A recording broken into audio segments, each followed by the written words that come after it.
1,500 images. Actually, 1,546 images to be exact. I spent 2 hours in a field in southeastern Massachusetts photographing short-eared owls, and I came home with 1,546 images. I love photography, and I love photographing the wild birds, and I really love photographing those owls. I don't love coming home and having to deal with 1,546 images. And that is not that weird of a number. I've come home with more than 2,000 images in the past when I go out on these excursions. And so it's daunting when you get back. When I get back into my studio, and now I have to deal with all of these images. It's not the part that I love. I love being out in the field, just like all of you, I'm sure. Nobody loves coming back into the studio and having to deal with all this. But as a bird photographer, this is the reality, right? When I'm doing my landscape work, I'll come home with maybe a dozen or 2 dozen images from the scene that I was at. But because it is so metered and controlled, and I really have a lot more control over what's happening, and have the ability to take my time and think through every shot, and I'm shooting basically one image at a time, I don't come home with all of this, with all of these images. But when you go out and photograph birds, and you have very little control over obviously the conditions, but also where the bird's going to fly, you just have to spray and pray to some extent. You have to be ready to shoot. My camera shoots 30 frames per second, so at 30 frames per second, getting to 1,500 images is not that hard. You hold that shutter down for 3 seconds, you get 90 images immediately, just like that. You do that 15 more times, and you're coming pretty close to 1,500 images. So it is it's a reality of bird photography that you're going to come home with a card full of images that you then have to deal with when you get back into the shop. And the other thing to realize, and this is what a lot of folks won't tell you, is that the vast majority of these images are terrible. Of the 1,546 images, I'm betting you that 1,500 of them aren't worth me taking a look at. That gives me 40 to 50 images that I'm going to take a closer look at. And of those 40 to 50 images, I'm really hoping to get maybe a half a dozen that I can post on social media, use in my marketing or what have you, and then maybe 1 or 2 that are worthy of portfolios or sales or anything like that. So it really is a numbers game. You got to go out and you got to shoot and you got to fill your card with the hope of coming back and just having a couple of images that are going to be that meaningful that you can put in your portfolio or publish or what have you. So it is a little bit time consuming. So what I want to do now is I want to go into Lightroom, and I want to talk about how I kind of, number one, cull through all of these images. I have a couple of strategies for that. And then I want to post-process a couple of my images. And I have a pretty tight workflow when it comes to post-processing my images. So I want to go through that a little bit with you as well. So all of that work we did in the field last week and in the last episode, which if you haven't seen, I'd recommend you go take a look at. It's going to be up here somewhere. Go take a look at that one, then come back, watch this one. But all of that work that was done in the field last week, we now have to do a similar amount of work here in the studio and hopefully come up with a couple of images that are worth sharing. Before we go to Lightroom, I want to say a couple of things about this idea of culling, right? So I've come home with 1,500 or so images.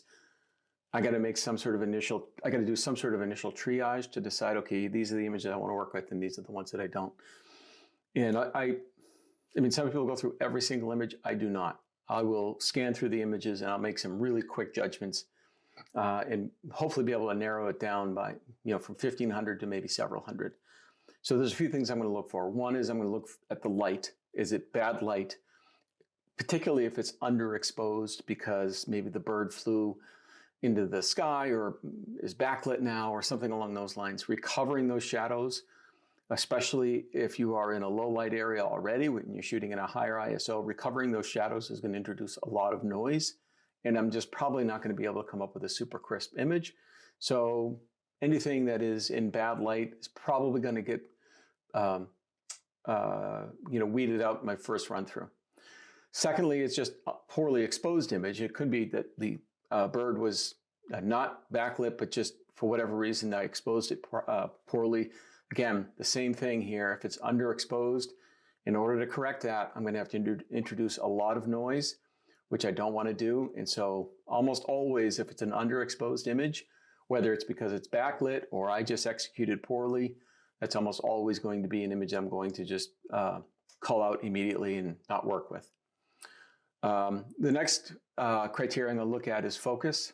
And I'm going to take a quick look through the grid view, and I'm going to say, okay, can I see anything that's out of focus immediately? If it's out of focus, I'm obviously not going to work with that. Now, there's later on, I'm going to take a closer look at the focus, and still got to make sure it's as sharp as possible. But my initial run through, be able to eliminate a lot of images that the bird I just didn't shoot the image and the bird in focus. It was probably flying, and I missed the spot and I missed the focus. So those are really easy to cull through really quickly. And then the last thing I do, my initial culling, which is where I'm trying to take these 1,500 images down to maybe a couple hundred images, is I'm going to be thinking about the sequence of events when I was out in the field. Generally speaking, what I have found over the years is that when I take a sequence of shots, a bird flying, a bird diving for prey, whatever the case is, when I take a sequence of shots, it's usually towards the end of that sequence that I am happy with the shot that is created. And when you think about it, when you're out in the field, one of the reasons you might stop shooting a bird or in that sequence is because you've nailed the shot, or at least you feel like you've nailed the shot, or you got the shot that you came for. Now, it also could be that the bird disappeared, that the bird stopped flying, all those other things as well. This is just an initial thought process that I have. When I get back to the studio, I'm going to look at a sequence. I'm going to say, oh, I remember this sequence, and I remember towards the end of this sequence, I think I got the shot that I wanted. And that's where I'm going to kind of begin the process of reviewing stuff. And again, this is just the initial culling. This is not the final say. But by kind of thinking about the sequence of events or remembering what I was shooting when that, in that sequence, I can often kind of narrow my search down from what might be several dozen images down to maybe a key 10 or 12, and I can take a closer look at those. So we're going to look at exposure, we're going to look at light, we're going to look at focus, and then we're also going to be thinking about the sequence of shots when I was out in the field when we're doing this initial cull through of images. So I want to go ahead and take a look at that now over in Lightroom. All right, so we moved over into Lightroom now, and I have taken those images from my afternoon photographing the short-eared owls, and I've moved them over into a collection called SEO. So you can see I have 1,500-ish of those images in there. And so I want to do my initial culling. So again, the first things we're going to take a look at, are light. We're going to take a look at the exposure. We're going to take a look at this, see if it's in focus, relatively in focus. And then we're going to take a closer look at sequence. So those are the four things we're doing in this initial culling of images. My hope is to go from, say, 1,500 down to 1 to 200 images that I'll then go take a much closer look at. So initially, right off the bat, let's talk about this idea of sequence. If you remember from last episode, one of the first things I came upon was a American kestrel. And so I took a bunch of images of the American kestrel. You can see here that images 1 through 54 are of the kestrel up in the tree. And unfortunately, when it flew into the sun, so I wasn't able to get any flight shots or hunting shots. But I did get a nice, I got some images here for a portrait. That's not what we're going to focus on. So since it's in a collection, I'm just going to go ahead and delete those images because those aren't anything that I want to work with or deal with right now. And as you can see now, I'm left with, 1,480 images or so that are of when I was out in the field photographing the short-eared owls. Now, one of the things that I hope you noticed right off the bat is there are some images with stars, 5 stars, and there are some images with no stars. And that is how I do my initial culling. It's either going to be a 5-star or it's going to be a no star. A no star means I'm not interested in immediately taking another look at it. Now, I will oftentimes go back and look at old images and kind of say, well, let's take a look at this one now. Either my technique has improved or Lightroom has improved. So now an image that I may not have thought of as being worthy of taking a closer look at in my initial review might now be worthy of taking a look at. So I'm not going to delete those images unless they're just totally out of focus or something. But the point here is that I want to say, okay, here are my 5 stars. These are the ones I want to take a look at immediately. And the rest are ones I'm just going to kind of put to the side. So my hope is, again, to have 100 to 150, 200 5 stars by the time this initial culling of images is done. And if you remember, again, we're taking a look at light, we're taking a look at exposure, we're taking a look at out of focus, whether it's out of focus or not, And then we're also thinking quite a bit about sequence. So let me go ahead and increase the size of these images here a little bit, and I'll just scroll down to the first group that had 5 stars associated with them. Now, why does this have 5 stars? And you're looking at maybe, let's look at image number 40. Initial thought is, why does it have 5 stars? Well, my initial culling of this says, okay, the light looks good. It looks like it's properly exposed. It looks like it is generally in focus. And it looks like a pretty interesting sequence with the bird flying here in front of the grasses in the background. Now, this doesn't mean I'm going to go ahead and publish or do anything with this image. I'm just saying immediately off the top of my head, it kind of looks like a pretty interesting image. If I double click on this, we can see that the sequence here was of the short-eared owl probably taking off from that branch right there. If I go back a couple of images, yeah, you can see he was sitting on the branch and he took off. And so pretty interesting sequence. Whether I go ahead and publish this or deal with this later on is a totally different question that I'll come to later on. So let me continue to scroll down, and I'm going to come down to an area that is not starred. We'll talk about that.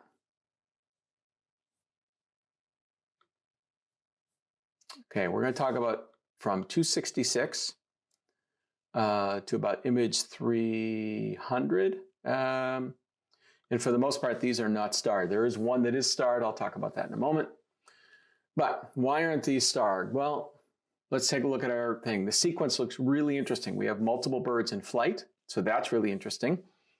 There's no, at this point, can't really tell if they're in focus or not, but they're not immediately out of focus, and so that is always good. And in fact, let me just go ahead and increase the size of the thumbnails. So it probably isn't a relative good focus at this point. The exposure is probably right for the conditions, but you know, when you start looking at this and you start looking at the light and the exposure and you're like, oh, wait a minute, these guys are pretty dark. And that makes sense. They're dark because they're up against a bright background. And this is where, frankly, the camera's going to struggle a little bit, especially if you're shooting an auto ISO. So I am, in order to really do anything with these images, I'm going to have to do a lot of shadow work here. And when I do that shadow work, what's going to end up happening is they are going to, a lot of noise is going to come as a result. The other thing, frankly, about this is that they're really far away. And so that's the other thing I take a look at is, yeah, it's a nice sequence and all of that stuff, but am I going to have enough information when I crop to be able to do something with the image? Now, you see I have one here at 5 star. And if I click on this image and take a closer look at it, you think, wow, well, all right, this is kind of interesting. This is maybe worth taking a look at. And so I'm going to leave that as a 5 star, although I'm really probably not going to do anything with it immediately. That's a good example of an image that I probably will come back to in the future when either my technique has gotten better or maybe Lightroom has gotten better or other things have gotten better to manage that file. So that's a quick look at some of that first sequence there and why I'm not really taking a close look at that, because it just, you know, the image is too underexposed, as are most of the images of any bird in flight. And so I don't tend to take a lot of images of birds in flight. And when I do, I often don't really do a lot of work with those, because it just ends up with, you end up having to work the shadows too much, pull too much of that, try to pull that detail out, and you end up with a lot of noise. So let's go down to a sequence where there are a number of stars, and this is such a sequence here. So I'm going to click on 616 at the beginning of the sequence, and you can see that the bird is not in focus at all. And so we're going to move on from that one, keep moving, and now all of a sudden, maybe a little bit later in the sequence, when I was able to get back on the bird in terms of the bird's focus, this is a 5 star because A, the bird is well lit,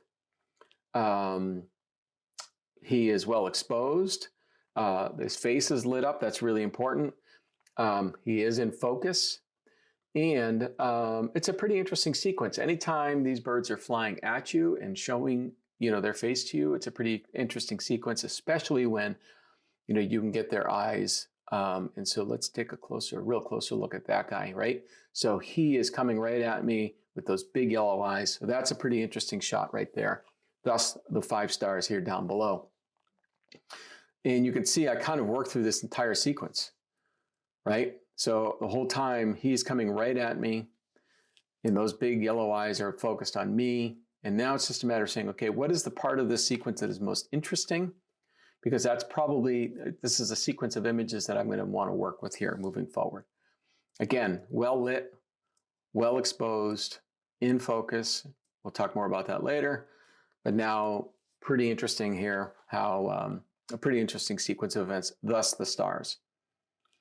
Here's another example here where the short-eared owl is going across me or across the frame. But again, he is well lit. Love the wing structure on these, especially this one here. That's a really interesting wing structure. That's great. And so we're getting these 5 stars, even though now I'm into this one, I can kind of see like this one here is a little out of focus. And so no stars here, but this one is in better focus. So we're going to put that as a 5-star. And again, all that the 5 stars are saying right now is that this is one worthy of taking a closer look at for further development here later on. So I've already done all of this. So I've gone through all of these images here. I've looked at, again, the light. I've looked at the exposure. I've kind of taken a quick look at whether I think the focus is good enough and strong enough for me to be able to work with it. And then I've also really thought about the sequence in a way to say, okay, is that a sequence that's worth kind of exploring?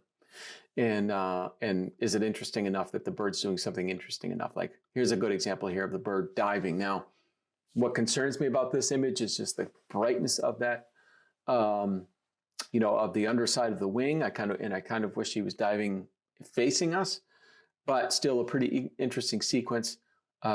Overall, pretty well exposed, in focus. All of that stuff is pretty good.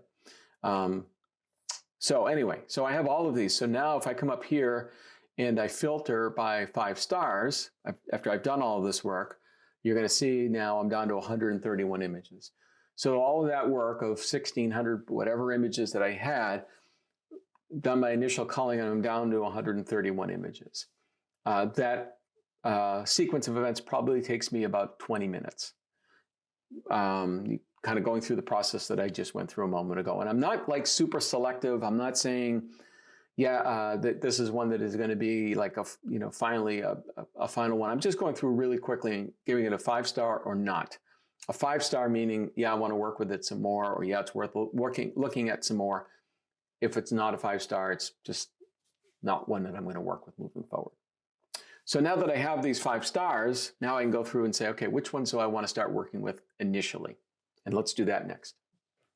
Okay, so we've worked our way down from 1,600 images to just over 100 images. So now let's go ahead and process one of those images so that you have this sort of full scope and sequence from getting home with all of those images to finally publishing one out on Instagram or wherever you publish your images. Now, I'm going to go through this pretty quickly. I probably will do a separate episode on post-processing with birds, but just want to give you, again, the full sequence from when I get home to actually having an image that I'm ready to post. So why don't we go ahead into Lightroom? I'll begin to post-process that one so you can take a look and see how I do that. Let's go over there now. All right, so I'm in Lightroom, and you can see I've chosen an image to process here for this episode.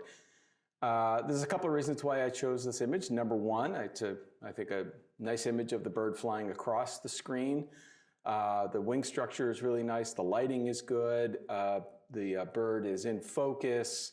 You have a good sense of the habitat. Everything sort of came together really nicely in this image here, and I felt like this was a good one for me to bring into the post-processing process. Now, one of the things you notice about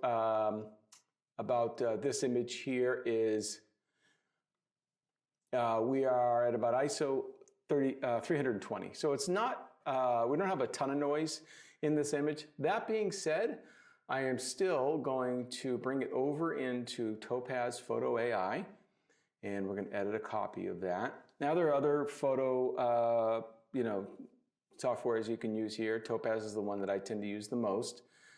It's probably a whole different episode and kind of taking a look at all the different ones, but let's use Topaz for now and not worry too much about that. And you could see immediately the first thing it does is it will go ahead and denoise the image. And you could see, the left-hand side of the screen versus the right-hand side. It does take away some of the noise that was in the background. So that's really good. Now the next thing I'm going to have it do is I'm going to have it sharpen, and I'm going to have it sharpen all, not just the subject in this case. And the reason that I'm sharpening all is that I find it's a softer process. I don't mean creating a softer image. I mean, it just seems to be a little more gentle in terms of its approach.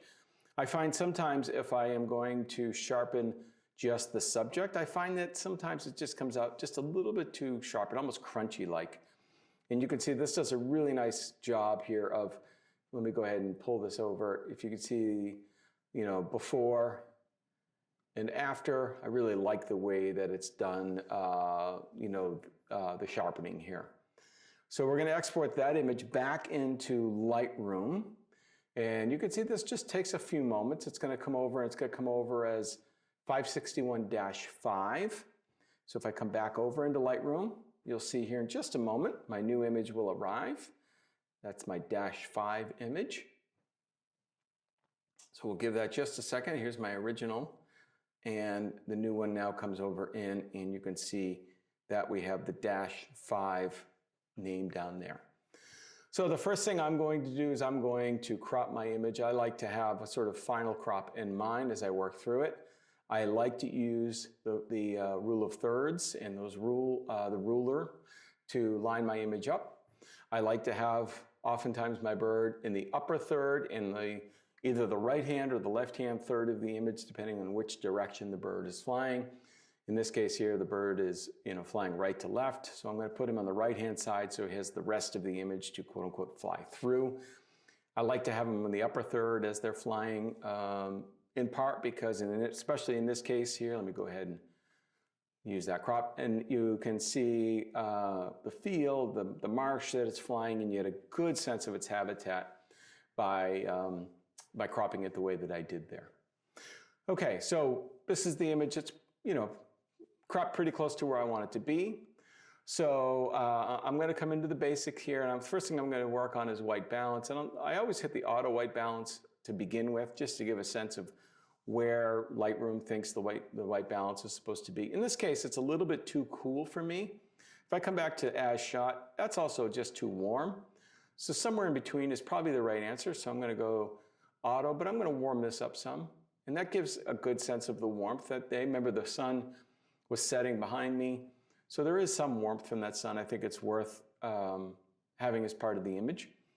I'm going to boost the contrast a little. I'll do this sometimes between 15 and 25. And I just like to have a little bit of pop. And for that reason, I'm going to add a little bit of vibrance, usually no more than 10, and a little bit of saturation, somewhere around 5-ish, single digits. Again, just to give it a little bit of oomph to begin my workflow. Well, let's come over to the tone curve now. And the tone curve for me is all about creating a little bit more contrast. So we're going to pull the highlights and lights down just a smidge. And I really, really like pulling the darks down, although that's a little bit too much. And you can see I have a little bit of a curve up towards the highlights area, bringing the highlights down, and maybe a little bit one down below in the shadows. But again, it's all about just creating a little bit of contrast for the bird to kind of pop off the page, if you will.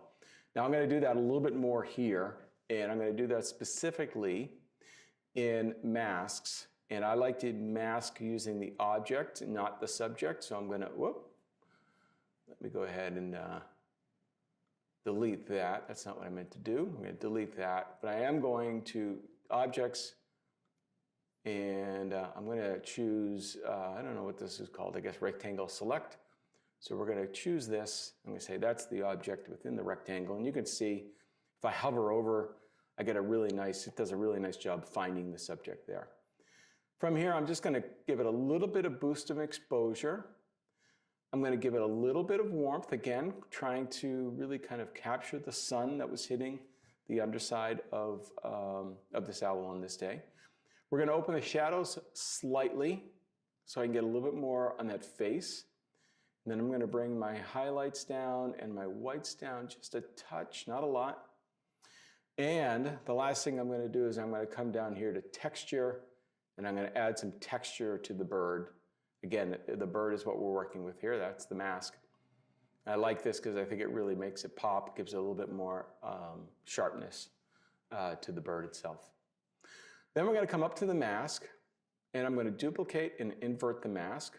And now I'm dealing with everything else other than the bird. And I have to be very careful here because if I do this too much, the bird is going to look like it's, glowing or nuclear or something like that. But I do like to pull down a little bit on the exposure, add a little bit of contrast in the background, pull my blacks down, pull my shadows down. Again, just to give it a little bit of contrast between the bird and its background. I also like, remember I added a little bit of warmth to the bird. I'm going to add a little bit of coolness to the background. Again, a little bit of contrast there. And you notice I'm trying not to bring this too far. I don't want the bird to look like it's glowing. Now to try to, even if I have a little bit here, if I pulled it out a little bit too much, for example, I won't do that necessarily, but let's say I do that. One of the ways I come back and sort of combat that is I'll add a radial gradient, and I will bring that over the bird. But one of the things I hope you notice about the radial gradient is that there's a huge feathering here. Remember, the inside of this inner circle is where most of this is going to be, where most of the changes I make will be impacted or most impactful. And as I move away from that towards the edge of this outer circle, it's going to be less impactful. So I'm just going to increase my exposure just a touch, increase my warmth just a touch.